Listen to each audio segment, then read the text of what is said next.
हाय दोस्तों, आज मैं आपको एक कहानी बताने जा रही हूँ जिसका नाम है सही वर कौन। उज्जैन नगरी में महाबल नाम का एक राजा का राज था। वह बहुत पराक्रमी था। उसकी एक बेटी थी जिसका नाम था महादेवी। वह बहुत सुंदर सुशील लड़की थी। राजा महाबल ने उसके लिए योग्य वर की तलाश करना शुरू कर दिया था। राजा ने एक शर्त रखी थी कि उसकी बेटी उसी से विवाह करेगी जो हर चीज में निपुण हो। इसी तरह कई दिन बीत गए, लेकिन उसकी बेटी के लिए योग्य वर नहीं मिला। एक दिन की बात है, एक राजकुमार आया और उसने कहा कि मैं आपकी बेटी से शादी करना चाहता हूँ। यह सुनकर राजा ने कहा कि तुम्हारे पास क्या गुण है। राजकुमार जवाब देता है कि मेरे पास ऐसा रथ है कि मैं कहीं भी पहुंच सकता हूं। यह सुनकर राजा ने कहा, ठीक है, तुम कुछ दिन रुको। कुछ दिनों के बाद दूसरा राजकुमार वहां पहुंचा और कहा कि मैं त्रिकालदर्शी हूं, मैं चाहता हूं कि मैं आपकी बेटी से विवाह करूं। राजा ने उसे भी इंतजार करने को कहा।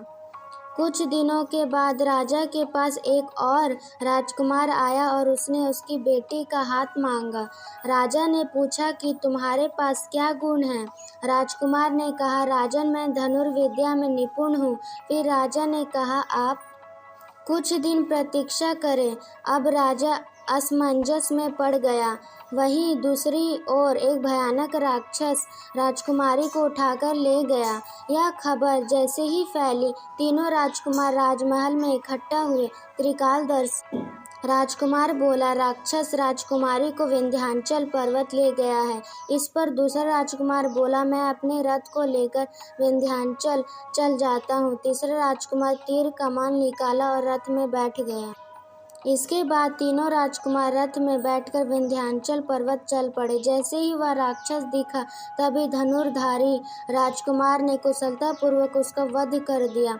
राजकुमारी को बचाकर महल ले आया। इस कहानी को सुनाने के बाद बेताल ने राजा विक्रम से कहा, राजन, राजकुमारी को बचाने में तीनों राजकुमारों का योगदान था।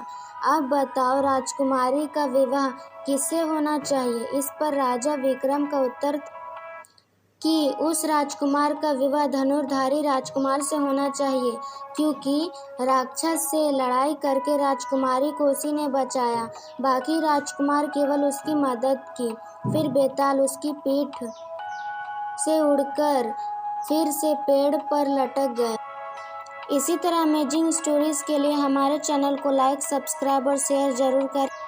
और आपको किस टॉपिक पे कहानी चाहिए, जरूर कमेंट करके बताएं।